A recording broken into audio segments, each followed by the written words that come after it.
Fakta-fakta sebuah ramalan sudah mulai terbukti. Indonesia akan hancur dan hanya Satrio Piningit yang mampu menyelamatkannya.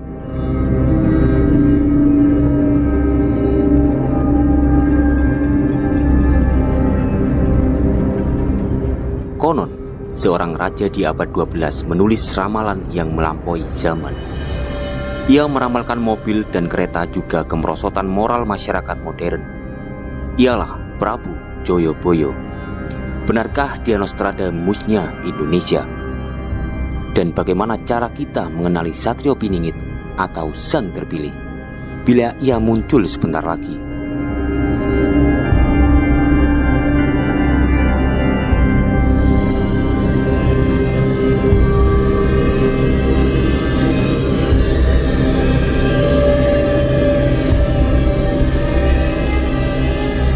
Saat Raja Jayabaya menggenggam kuasa, Genghis Khan, pendiri Kekaisaran Mongol, lahir sebagai Temujin di Mongolia saat ini. Munculnya zaman Kaliuga atau masa kehancuran menggegerkan seisi pulau Jawa. Peperangan berkobar di mana-mana hingga alam semesta menyerukan datangnya sang penyelamat, yaitu Wisnu.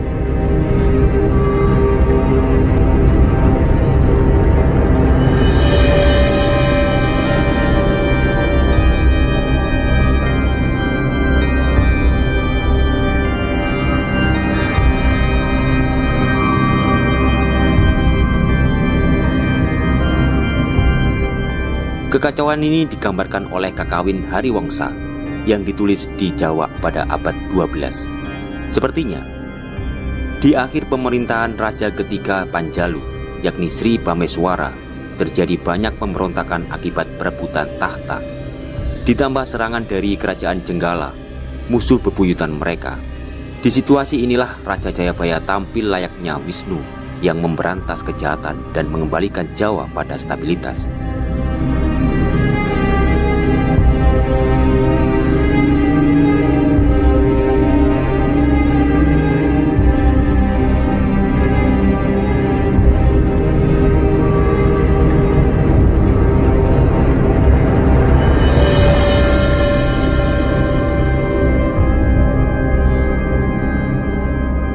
Prasasti Hantang menegaskan bahwa kerajaan Panjalu akhirnya bangkit dan menang atas musuh-musuhnya. Bahkan wilayah Hantang yang membawai 12 dusun diberi anugerah Sima karena masa peperangan mereka tetap setia menjunjung panji-panji sang raja. Kakawin Bharatayuddha menggambarkan sang raja menggelar upacara persembahan di medan perang, di mana hiasan rambut musuh menggantikan bunga dan istana mereka dibakar laksana api pemujaan. Para musuh pun gemetar dan sang raja dijuluki Batara Jayabaya.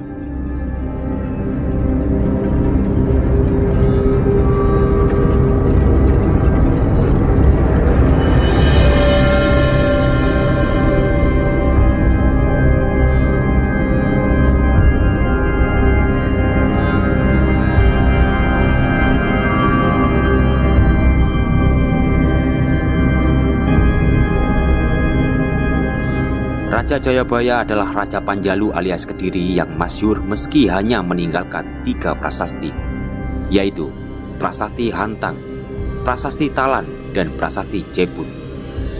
Tokoh Prabu Jayabaya si jago ramal konon meramalkan perkembangan teknologi juga munculnya Satria Piningit alias tokoh pamungkas yang dinanti-nantikan karena diyakini mampu membawa kejayaan bagi Nusantara. Mari kita cari tahu, peramalan Jayabaya itu valid apa tidak, dan apa Joyoboyo dan Jayabaya itu sama, dan di mana sebenarnya Satria Piningit berada.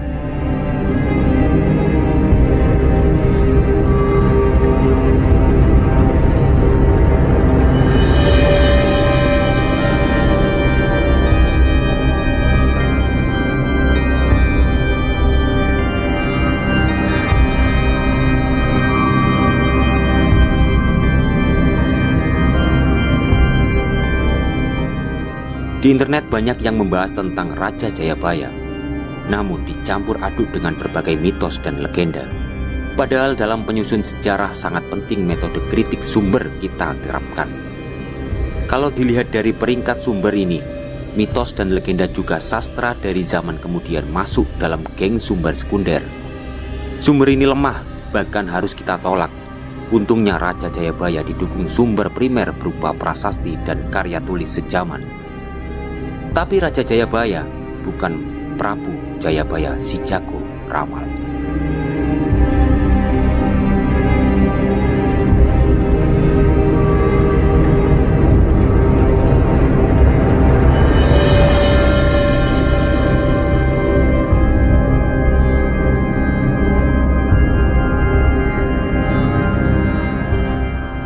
Dengan Taksim Pu Panuluh membacakan kakawin di hadapan Raja Jayabaya, meski ini disebutnya sebagai rakawi atau penulis kakawin, Pu Panuluh disembur habis-habisan karena sang raja menganggap naskahnya jelek.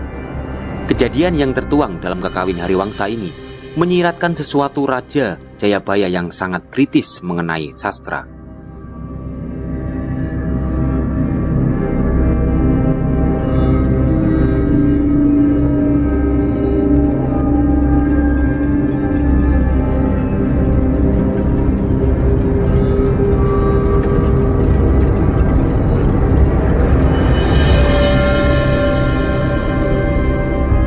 Jayabaya hidup di masa ketika seni sastra sedang subur-suburnya dan kakawin adalah karya sastra bermetrum yang ditulis di atas lontar serta memiliki tujuan spiritual bagi penulisnya.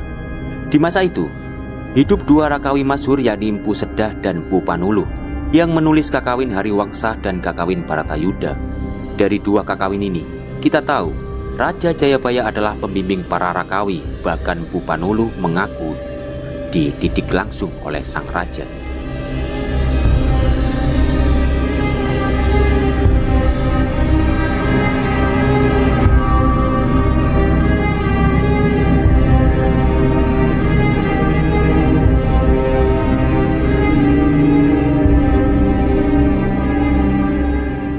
Kakawin Hariwangsa berkisah tentang perkawinan Krishna dan Rukmini, sedang kakawin Bharatayuddha tentang perang besar Pandawa melawan Kurawa, dan merupakan hasil kolab Mpu Sedah dan Mpu Panuluh.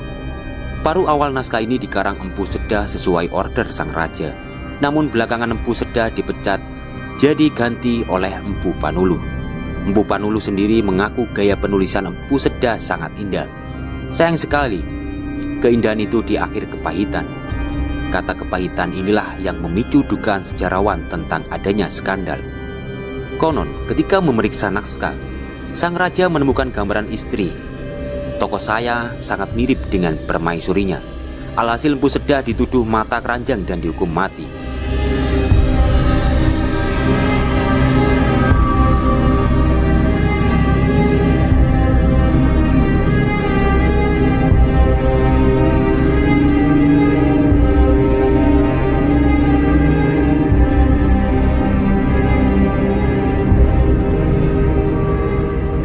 Namun itu hanya dugaan tanpa dasar karena sumber sejarahnya tidak ada. Selain mendidik dan mendukung para rakawi kakawin Bharatayuddha, juga mencatat Raja Jayabaya jago menciptakan tembang dan melakukannya. Malah tembang ciptaan sang raja populer di kalangan rakyat. Inilah yang menyebabkan nama Jayabaya masih dikenang masyarakat Jawa hingga di luar masa klasik. Apalagi ada fakta lain yang tidak kalah mengejutkan karena Raja Jayabaya juga punya penasihat spiritual beraliran Bhairawa.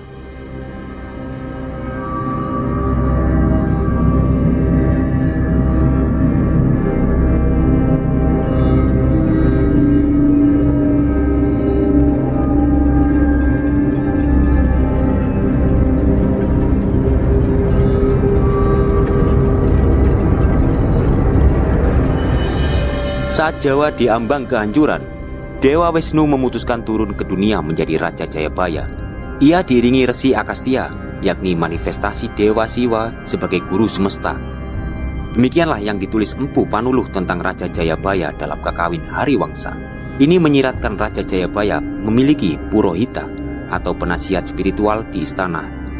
Jabatan itu disebut pengajar Sri Maharaja atau pengajar Sri Maharaja. Menurut prasasti Hantang dan prasasti Talan, yang mengajar menjalankan aliran Bhairawa, dan ini menjadi catatan tertua tentang Bhairawa di Jawa kuno.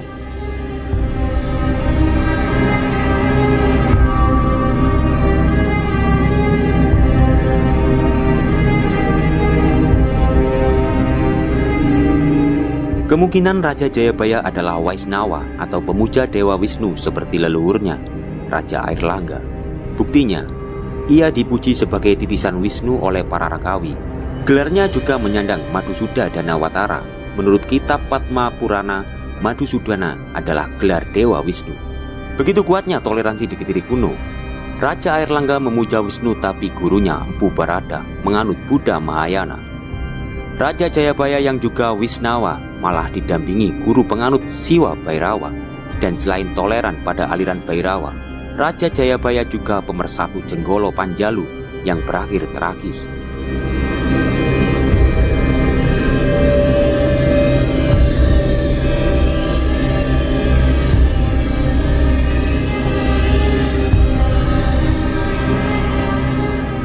Ketika Maharaja Airlangga memutuskan membelah kemaharajaan menjadi Jenggala dan Panjalu, Jawa, di atas 11 pun memasuki masa terepik dalam sejarah.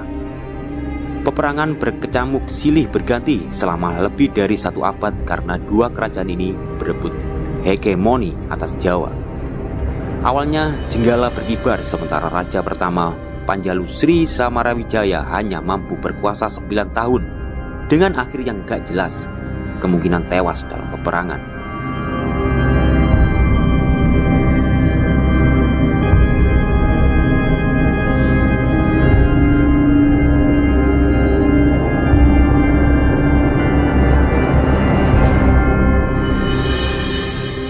Raja Panjalu berikutnya Sri Jitendakara ternyata sanggup memporak-porandakan istana Jenggala hingga penghuninya buyar menyelamatkan diri.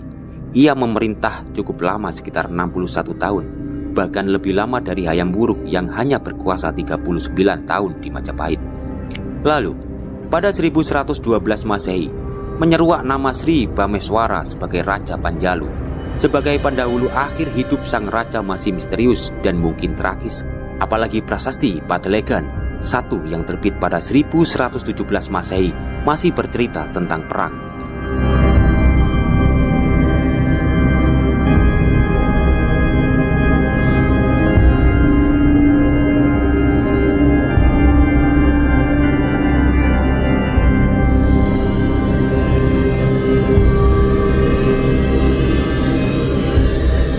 Pada tahun 1135, prasasti Hantang menggambarkan bahwa tahta Panjalu telah dikuasai Raja Jayabaya.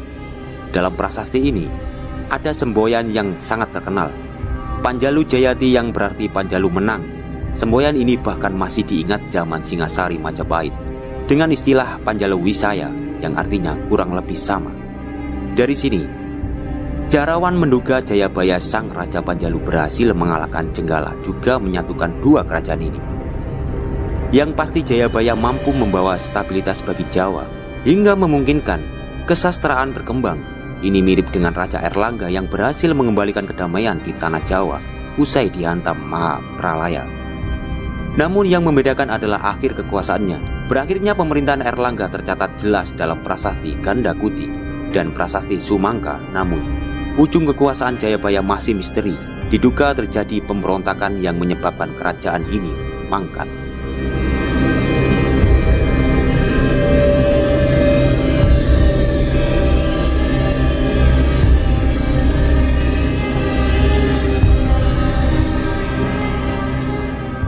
Saat Jawa memasuki zaman baru dan masyarakatnya berganti keyakinan serta bahasa, ingatan akan peradaban masa klasik pun tergerus.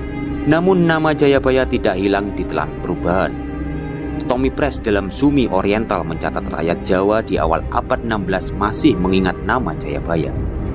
Namun ia hanya sebatas nama sebagai raja yang pernah berkuasa di Kediri. Harus dibedakan antara Sri Maharaja Jayabaya, tokoh historis dalam prasasti, dengan Prabu Jayabaya Si Jagoramal. Karena sosok Prabu Jayabaya Si Jagoramal sudah bercampur dengan banyak mitos.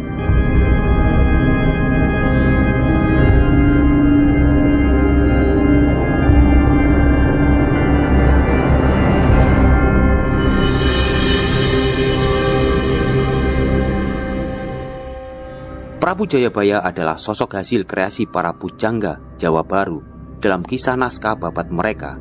Misalnya babat Jawi menggambarkan Joyoboyo sebagai keturunan Pandawa. Ayahnya bernama Gendrayana dan anaknya bernama Jayawijaya. Tidak ada prasasti yang menulis keterangan ini. Babat Tanah Jawi ditulis 6 abad setelah era Raja Jayabaya. Jadi jelas, itu sumber yang lemah. Itu sejarah Kerajaan Kediri.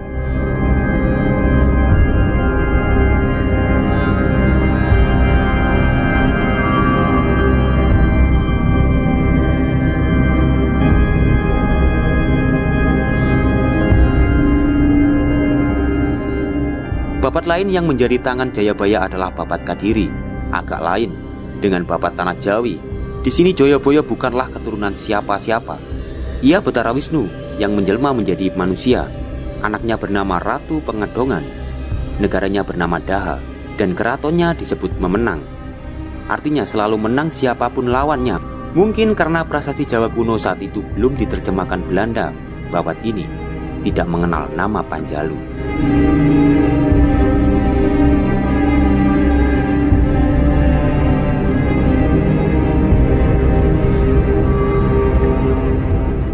Ternyata, pujangga Babat Kediri diprank orang kesurupan. Mas Ngabei Purwowijoyo pejabat Kediri pada tahun 1832 ditugasi pemerintah Hindia Belanda menyusun kitab sejarah Kediri. Purwowijoyo pun meminta bantuan Ki Dermokondo, seorang dalang wayang kulit. Berhubung keduanya tidak mengerti mitologi sejarah, mereka pun sepakat memakai cara supranatural Roh Buto Locoyo dipanggil untuk memasuki seorang penabuh gamelan. Dan racauannya ditulis sebagai Babat Kadiri. Racauan itu menyebut Prabu Jayabaya dicintai seorang raksasa bernama Nyai. Naasnya, sudahlah cintanya bertepuk sebelah tangan, raksasa itu tewas dikeroyok warga desa.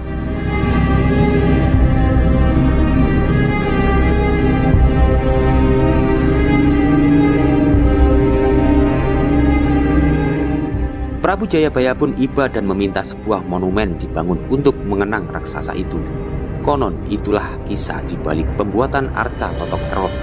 Menurut Babat Kediri setelah berkuasa cukup lama, Prabu Jayabaya muksa dan keratonnya pun berpindah ke Medang. Katanya lagi Prabu Jayabaya meninggalkan 4 candi, yaitu candi di dusun Predung, Recok Kapal di dusun Bogem, Candi Tegowangi, dan Candi Surawana. Padahal Candi Tegowangi dan Surawana itu asli peninggalan Majapahit.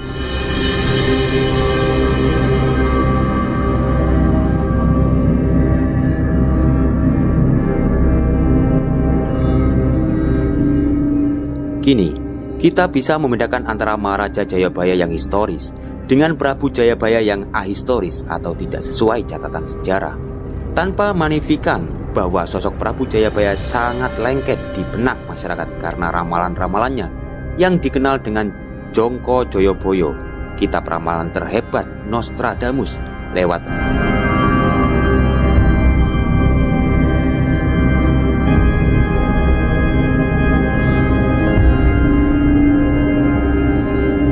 ramalan Jayabaya tersusun dari berbagai kitab anonim yang diklaim ditulis oleh Prabu Jayabaya. Isinya berupa kronologi berbagai zaman dalam sejarah dan masa depan agar selamat dari perubahan zaman. Kita diminta untuk eling lan waspodo atau selalu ingat pada Tuhan dan berkesadaran. Menurut Babat Kediri, ramalan-ramalan itu bernama Serat Jayabaya dan terdiri dari 3 kitab. Yang pertama dipegang Syekh Subagir, yang kedua disimpan Prabu Jayabaya, dan yang ketiga dimiliki Prabu Banjaran Sari, penguasa terakhir Jenggolo yang pindah ke Galuh. Meski Babat Kediri adalah racauan hasil kesurupan yang agak valid dan tokoh-tokohnya kebanyakan fiktif, cerita ini paling gak memberi kita gambaran bahwa pujangga Jawa Baru kebingungan dengan banyaknya versi kitab ramalan Joyoboyo.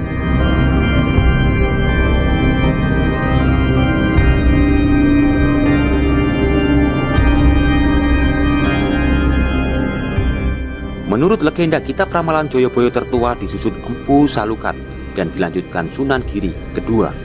Namun legenda ini tidak berdasar. Menurut Johannes, ras yang terawal dari kitab ramalan Jayabaya adalah Serat Jayabaya yang diduga karangan Pangeran Adilanggu, meski sebenarnya kitab ini anonim dan tidak lebih tua dari abad 18. Pendapat lain menyebutkan ramalan Joyoboyo yang ori adalah kitab Asrar yang konon disusun tahun 1613 Masehi. Meski ini juga tidak ada buktinya, kitab Asrar sendiri ngakunya ditulis pada zaman Prabu Jayabaya, tapi yang diceritakan tetap Joyoboyo versi Babat Tanah Jawi. Anehnya, kitab Asrar sudah bercerita soal penjajahan Belanda dan uang Inggris. Ini petunjuk bahwa kitab ini sebenarnya ditulis setelah abad 19, saat Jawa sempat dijajah Inggris.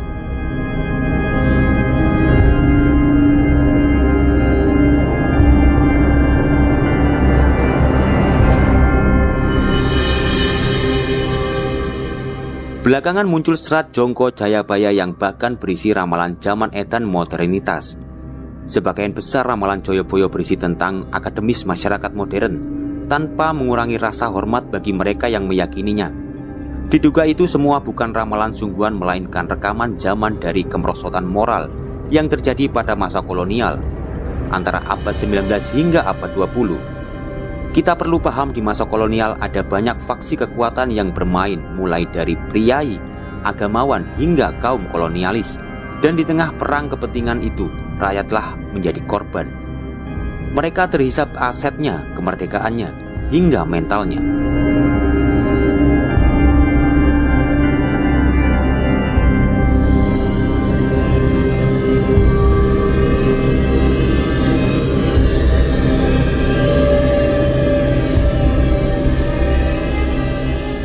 Di sisi lain, orang Jawa terkejut oleh derasnya gaya hidup bebas dan modernitas yang dibawa bangsa Eropa.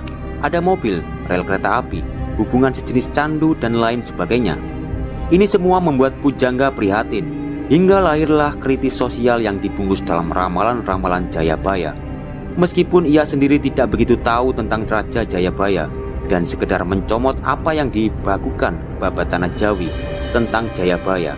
Jadi, seolah-olah Jayabaya di abad 12 mampu meramal melampaui zaman. Padahal sebenarnya sang pujangga tadi sedang melihat modernitas itu terhambat di depan hidungnya. Jika terbit di zaman sekarang, mungkin kita akan menyebutnya fiksi sejarah. Aslinya itu cerita fiktif atau rekaan, tapi dibuat dengan meminjam tokoh atau peristiwa sejarah sungguhan.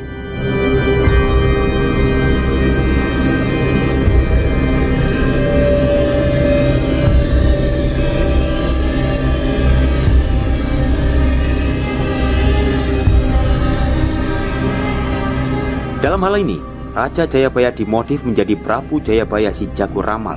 Tapi tak hanya mengecam keadaan pujangga, Joko Joyoboyo juga dengan cerdas menabur harapan akan datangnya Satrio Piningit. Sebagai Ratu Adil, Satrio Piningit akan mengembalikan kegemilangan Nusantara. Sayangnya tidak ada kesepakatan di antara kitab-kitab yang diklaim sebagai ramalan Jayabaya tentang ciri-ciri Satrio Piningit. Serat Jangka Jayabaya misalnya mencatat bahwa Satria Piningit akan turun di lereng timur Gunung Lawu, membawa Trisula Weda dan ditemani Sabdo Palon.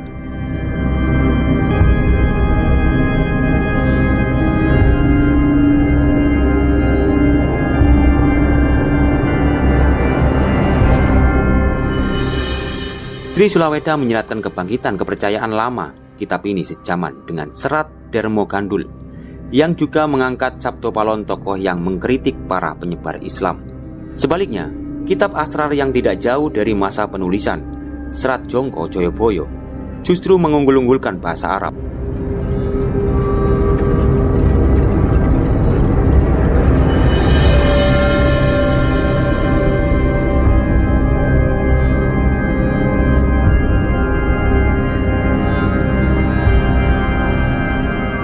Kitab ini menyebut Satrio Piningit nanti akan lahir di kota Mekah dan beristana 2 di Mekah dan di Jawa. Semua kitab ini diperkirakan ditulis sekitar abad 19 hingga 20. Jadi, curiga apa jangan-jangan keberadaan begitu banyak versi ramalan Joyoboyo menyiratkan adanya perang ideologi di antara para pujangganya. Jadi, masih percaya ramalan?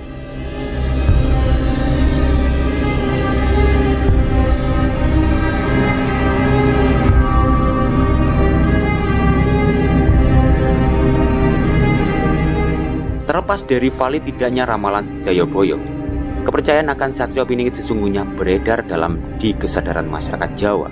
Kakawin Hariwangsa yang ditulis Mpu Panuluh di abad 12 menyebut bahwa setiap kali Jawa dilanda kekacauan, Dewa Wisnu turun ke bumi dalam berbentuk wujud untuk mengembalikan keseimbangan.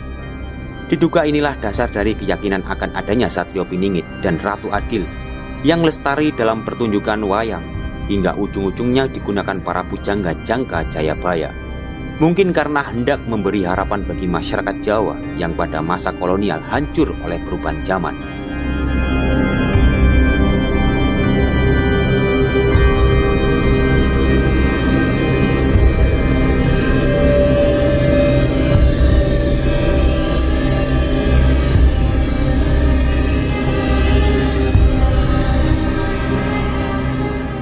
Mereka sadar, harapan mampu menguatkan siapapun yang tertindas dan terpuruk. Karena di mana ada harapan, di situ ada keberanian untuk mencari jalan keluar. Maka sejatinya, Satrio Piningit adalah kita semua, ada dan berani untuk bertindak. Bekerja, bersyukur, berbuat baik, namun tidak diam saat melihat ketidakadilan. Mari kita terus berharap akan masa depan yang lebih baik dan mewujudkannya dengan tindakan nyata.